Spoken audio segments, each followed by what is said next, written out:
So now I'm recording this part of our session. So what we discussed in July was that we have these basic verbs like to sleep, schlafen, and to eat, essen, and we can change the basic meaning by, well, we can expand the meaning by adding adverbs and adverbials. And the tricky thing is that German and English do this in opposite ways. Like schlafen is to sleep. And then when you want to say to sleep well, you add something in English, and in German, you put it in front of the verb. So gut schlafen is to sleep well.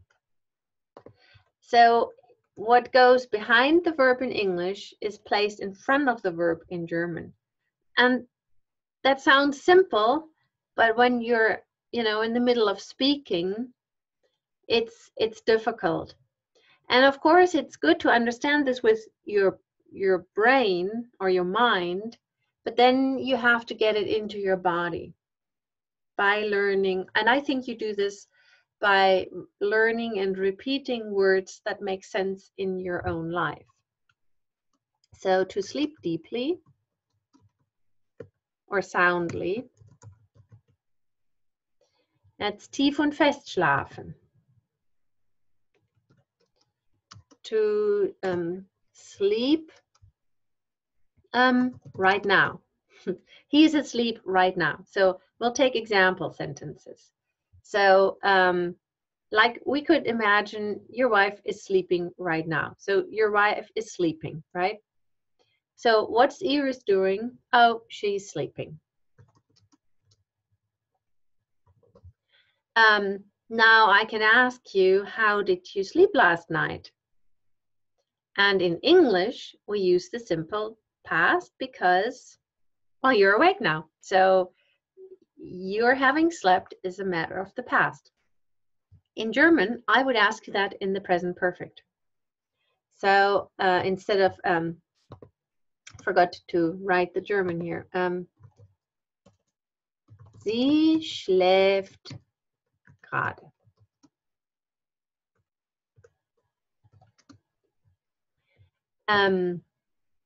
Because in German, we use the simple present and we indicate the progressive aspect by adding an adverb. So sie schläft gerade is, she is sleeping. She always sleeps at this time of day. Sie schläft dann immer. Diese Zeit schläft sie immer. So we use the same verb form to express either the progressive tense or the simple tense, but we indicate progressive aspect by adding adverbials. Mm-hmm. That's also very, very tricky. Also, sie schläft gerade, she is sleeping. How did you sleep? Wie hast du geschlafen?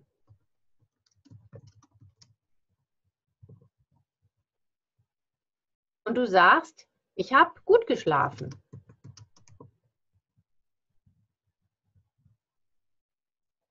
I slept well. To sleep well, I slept well, right?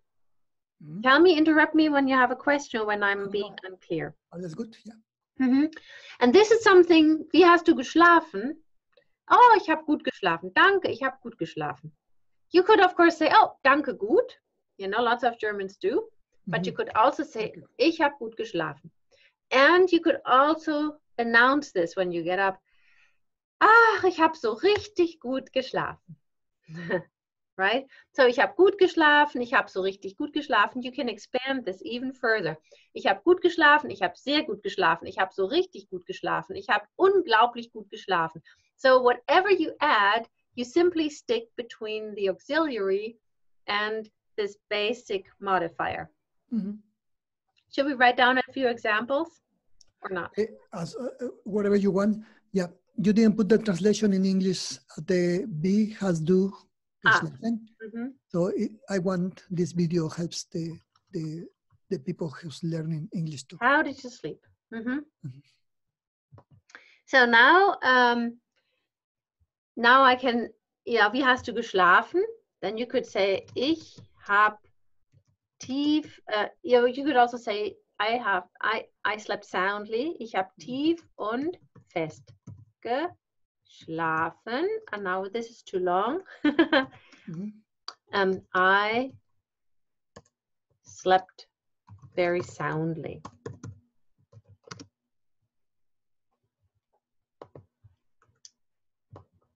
Also sag mal, ich habe tief und fest geschlafen. Erzähl mal. Ich habe tief und fest geschlafen. Would you, please? Ich habe tief und fest geschlafen. Yes. Now we'll do a little exercise. I would like you to put the adverbial last night in front of the clause. Or put that into initial position. Gestern. Gestern Abend oder gestern Nacht. Gestern Nacht. Ich hab tief und fest geschlafen. No. Remember the basic rule. The finite verb is always in position 2 in a main clause. Gestern Nacht habe ich tief und fest geschlafen. Ja. Danke. Or last night I slept soundly. So in English, in the average or the default version, you know, we don't change the position of the subject and the verb. There is something like inversion, that's a different topic, but normally we don't. And in German, you have to. Ich habe gestern Nacht tief und fest geschlafen. Ich habe gestern Nacht tief und fest geschlafen. So, you see that tief und fest schlafen is basically your expanded infinitive. And then when you add that into a clause, you keep that together. Ich habe tief und fest geschlafen. Ich schlief tief und fest. Then it's different because now we need the main part of the verb in position 2. But that's a different topic. We're not doing this right now. Okay, und dann? Translation in English. Okay, that's right. Okay. It's the same thing. Yeah. I slept soundly last night. Ja. Gestern habe ich tief und fest geschlafen. Ich habe gestern tief und fest geschlafen. Means the same thing, but you have to change the syntax. Now, I would like you to take this and turn it into an adverbial clause of reason. For instance, I'm happy because you slept or I slept soundly last night.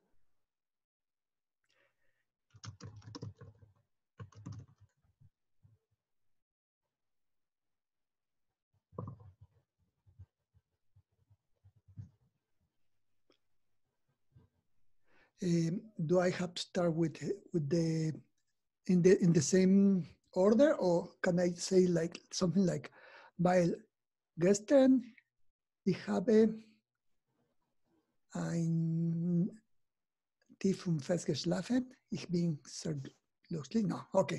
Nope. No, actually, just I would like you to stick with this. Ich bin froh oder ich freue mich. Ich bin froh, weil.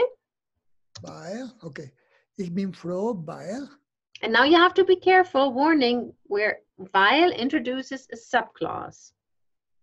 Yes, there are Germans who mess this up, and more they're messing it up.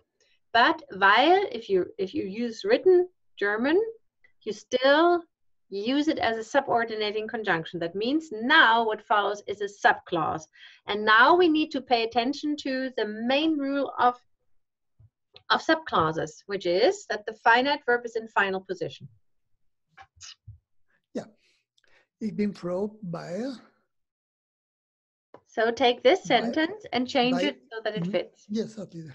But ich habe gestern Nacht tief und fest geschlafen. Yeah. So, hab is the finite verb. You grab it and you place it. At the end. Weil ich gestern Nacht tief und fest geschlafen habe. And you can say hab oder habe. Habe is of course very formal und hab is what I say. Ich sage nicht, ich habe geschlafen, ich sage, ich habe geschlafen. And notice when I say, ich habe geschlafen, then we have a voiced sound, habe. When ich sage, ich habe geschlafen, then final obstruent devoicing of German kicks in. That means that the B becomes a P. Ich habe geschlafen, ich habe gut geschlafen.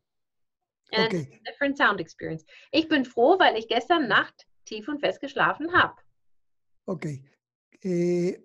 Can you tell us, for me and the people who is watching this video, what we did here? Because you were asking me, now I want this phrase, you transfer into what? Yes. The main clause?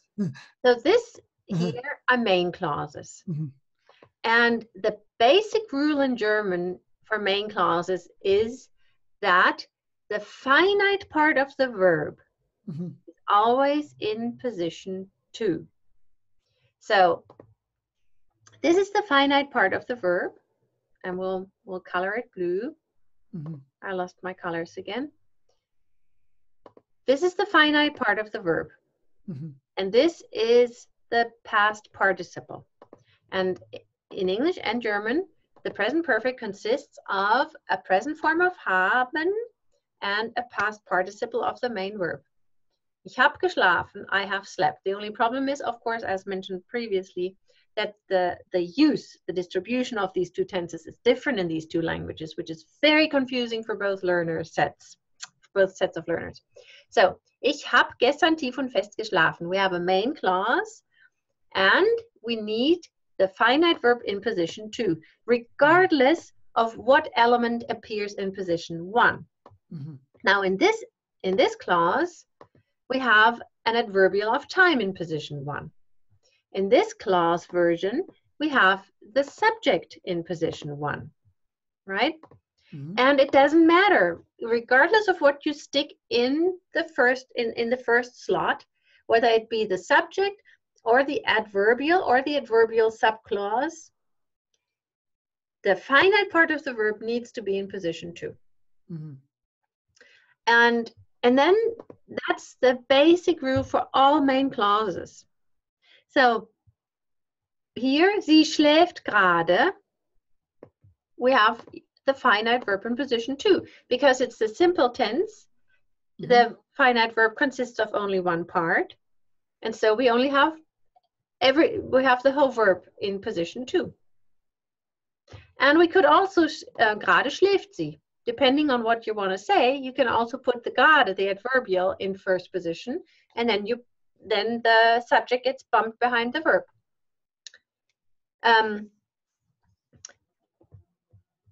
So that's the basic rule. In a main clause, of course, in a main clause that's a statement, of course. The finite verb is in position 2. Now here we have an adverbial subclause. And the basic rule for subclauses is that the finite verb appears in absolutely final position. So it appears behind infinitives and past participles. Ich bin froh. Here we have our verb in second position because ich bin froh is the main clause. And this main clause introduces a subordinate clause.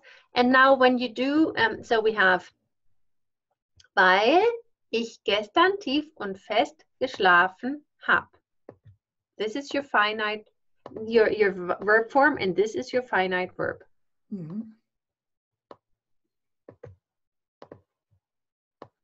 And it's somehow a very simple rule, but it's counterintuitive to people coming from an English-speaking world. And so it's very difficult for Germans learning English because that's second nature to them. Mhm. Ich bin froh, weil ich gestern Nacht tief und fest geschlafen habe. Now in spoken language, you will notice that sometimes people use a main clause after weil. But that's a different issue. Then this doesn't mean that the rules for the subclauses have changed. It simply means that right now, in the German language, the conjunction weil is undergoing a transformation, and it's slowly turning into a coordinating conjunction. Mm-hmm. But in written language, it is still a subordinating conjunction. In spoken language, it is for most people a coordinating conjunction now. So it hasn't changed the nature of the subclauses. That word itself has changed. So, but this is, so, and of course, it's not a big deal when you make this mistake. If you say, ich bin froh, weil gestern habe ich gut geschlafen, everybody will understand you, and some Germans speak like this. Okay.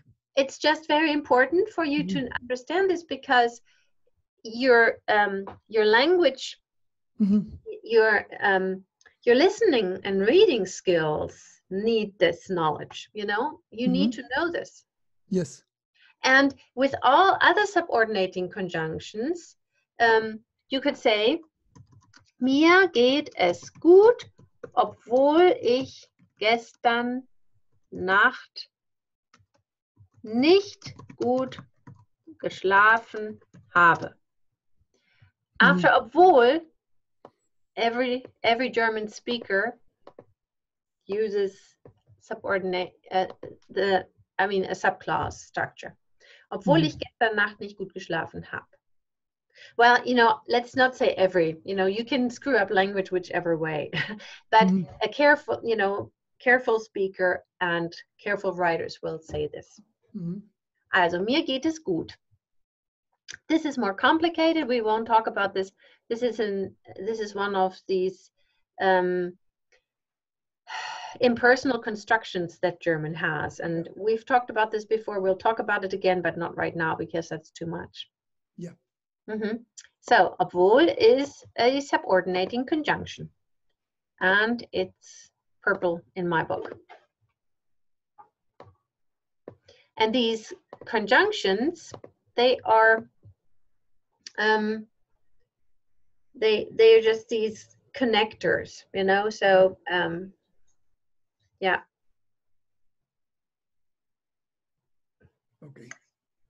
Okay. So this is this idea. We started out with the basic infinitive that can be expanded, and that you know, in German you expand it by placing things in front of the infinitive, and in English you do it by placing the stuff behind it. To sleep well, to sleep deeply, to sleep right now, to sleep at the moment, you know, to sleep at a particular time. Yeah. Right now or at a particular time. So yeah, I think that's interesting. So there are many, you know, you take a simple verb and a very basic verb that everybody needs to know, like schlafen. And you see that then when you start making sentences with it, you quickly reach a more complex issue, but it's also a very basic rule in German, namely this difference between a main clause and a subclause. Does that make sense? Yes.